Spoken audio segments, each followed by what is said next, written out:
তাহলে একটু দয়া করে বলেন আপনি, হ্যাঁ কি হয়েছে একটু বলেন। সঠিক যাতাই বলেন আপনি, আপনি বলেন, কেউ কোনো কথা বলবেন না, হ্যাঁ? গতকালকে আমি, আপনার নামটা? আমার নাম মোহাম্মদ সিরাজুল ইসলাম সবুজ। আপনি এইখানে ইমামতি করেন? এখানে ইমামতি করি 3 বছর যাবত। আমার বাসা হলো বাসুদেবপুর। জি জি আমরা অর্জুনা ইউনিয়নের মানুষ। জি জি জি। কালকে আসর নামাজের আগে আমি রুমের ভিতর শুয়েছিলাম, ঘুমাইছিলাম। তো ঘুম থেকে ওঠার পরে বসছি, ওই মুহূর্তে মানে ও ঢুকছে। ওকে, নামটা? আব্দুর রহমান ওর নাম। আব্দুর রহমান। আর বাবার নাম? বাবার নাম চানমিয়া, পেসুগরা কয়। চানমিয়া। হ্যাঁ, চানমি। আচ্ছা, ওর বাড়ি কোথায়? বাড়ির পাশেই। ওর বয়স কত হবে?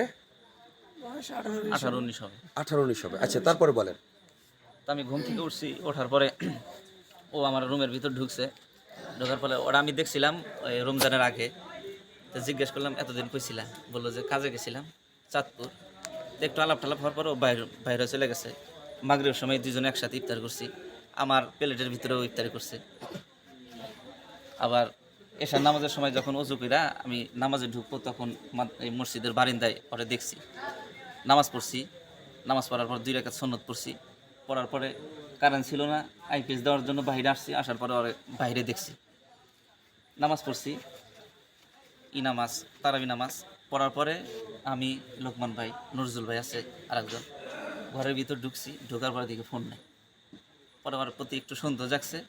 আমরা 2 জন বাইর হয়ে রাস্তায় গেছি। যাওয়ার পর ওর সাথে দেখা হয়েছে। তো ও দেখা হওয়ার সাথে সাথে আমরা বলার আগে ও বলতেছে, হুজুর কিছু হয়েছে?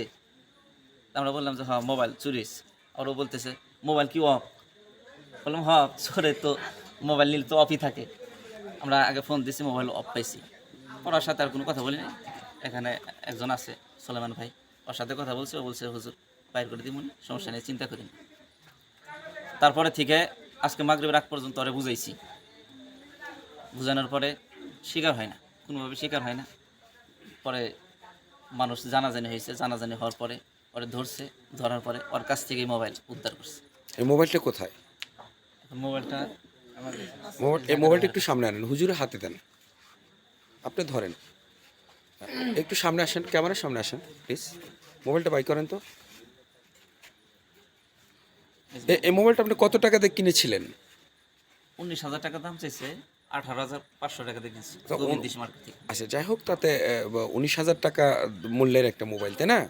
আচ্ছা, এখন বিষয়টা হলো যে এই মোবাইলটা যে উদ্ধার করলেন আপনি, আপনার কাছে জমা দিয়েছে, সে কি শর্তে জমা দিয়েছে? পরে আমি দুপুরে নামাজ পড়ছে, নামাজ পড়ার পরে পরে আমি অনেক সময় বুঝাইছি। জি। বুঝানোর পরে বললো যে কাকা আমার যদি মাইরাও ফেলাই দেন, আমি মোবাইল বাই করতে পারবো না, আমি নেই কে। হ্যাঁ হ্যাঁ হ্যাঁ। পরে আমি কইছি তোর সন্ধ্যা পর্যন্ত টাইম দিলাম। জি। সন্ধ্যার বাদে আমার কাছে চুপ করে দিয়ে যাবি। আমি না হুজুরের কথা বলছি যে হুজুরের কাছে জমা দিলটাও হবো। জি। ও কয় আমার মাইরা হালাইলে আমি দিতে পারবো না, আমি নেই নাই। ও জি, খালি জি। আমার কাছে এই কথাই বলছে। জি জি আমি জি বললাম তোর কিন্তু আমি বাতিয়ে ধরে নেই, গাছের হাতে বান্ধিম, বুঝিস। জি জি জি তোর সন্ধ্যা পর্যন্ত আমি টাইম দিলাম, তুই মোবাইলটা দিয়ে দিস। জি। পরে ইফতারের টাইমেও বলে আমার সাথে কথা বলবার চাইছে যে মোবাইলটা পাওয়া গেছে, আমার কাছে জমা দিবার চাইছে, ও সুযোগ পায় না। হ্যাঁ। আর তার একটু পরেই মনে করেন যে মোবাইলটা আরেক জায়গায় বিক্রি করবার গেছে। কোথায় বিক্রি করতে গিয়েছিল? এই যে জিতুর কাছে বলে গেছে। জিতু কে? জিতু, জিতু আছে? জিতু, হ্যাঁ, আমার কাছে জিতু নাই। হ্যাঁ, আচ্ছা, জিতুর কাছে বিক্রি করবার যাওয়ার পরে জিতু ইনফরমেশন দিছে আপনাদেরকে? হ্যাঁ, আচ্ছা। করার পরে ওরে নিয়ে দেখি যে ফুলাফানে মেলা ই করলো। পরে আমি কইছি একটা মারবারও দিনে ওরে। পরে ওরে কইলাম চুপ করে, তোর কাছে কি এখন আছে? আছে বাড়িতে। পরে আমার সাথে করে নিয়ে যায়, পরে মোবাইলটা বাই করে দিছে আমার কাছে। আচ্ছা, ধন্যবাদ আপনাকে। চোরটা কোথায় এখন? চোরটা ওই যে ঘরের ভিতরে আছে, তালা মেরে রাখছে। আচ্ছা, আমাকে একটু ওখানে নিয়ে যান, আপনারা আসেন, একটু আপনাদের জন্য সহায়ক ভূমিকা হবে, আছেন। কি নাম তোমার? আব্দুর রহমান। আব্দুর রহমান। তোমার আব্বুর নাম কি? মোহাম্মদ চানমি। চানমিয়া। তোমার বাড়ি কোথায়?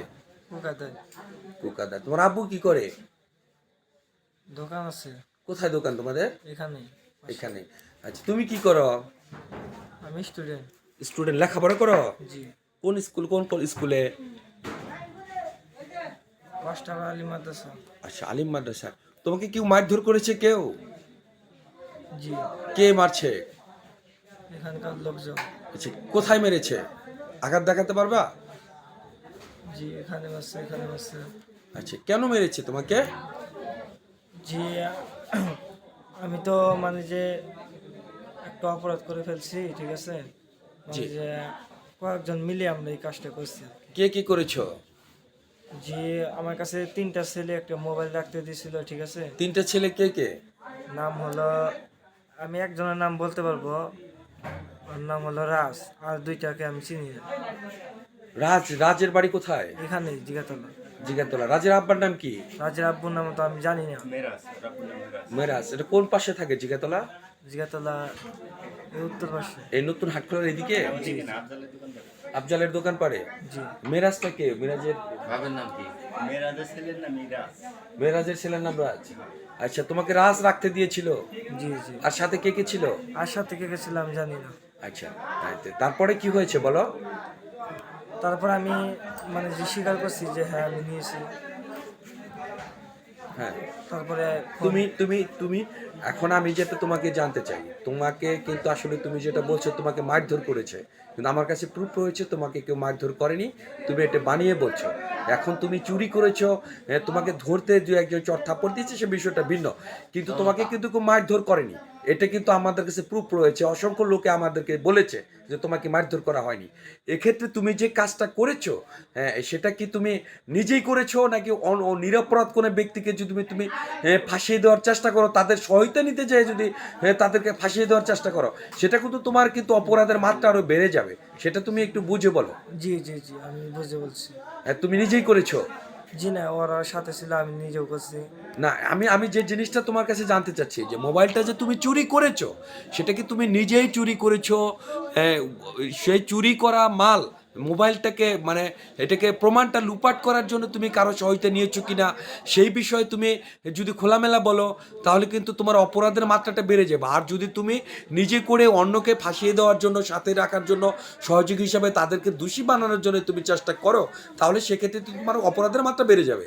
জি না জি না, আমি আমি তাদেরকে তার সাথে ছিলাম আর আমি ওর সাথে ছিলাম। তাহলে কয়জনের নাম জানো তুমি? একজনের নাম জানি। তাহলে মেরাজের নাম জানো? জি। আচ্ছা, ঠিক আছে। এখন মোবাইলটা কোথায় আছে এখন? মোবাইলটা আমি দিয়ে দিছি। কার কাছে জমা দিয়েছো? ওই জনের কাছে জমা দিছি। ওনার কাছে? জি। আচ্ছা, ওনার নাম জানো? আপনার নাম কি? জাকারিয়া। জাকারিয়া। আচ্ছা, তুমি কি জন্য মোবাইলটা চুরি করেছিলে একটু আমাকে বলবা? এটা আমাকে একটু বলো, আসলে ঘটনাটা কি জন্য তোমার এটার প্রতি দৃষ্টিটা হলো? জি আমি তো মানে যে জানতাম না প্রথমে, পরে ওরা আমার কাছে রাখছে, পরে মানে যে কেমনে কি হয়ে গেছে আমি নিজেও বলতে পারতেছি না।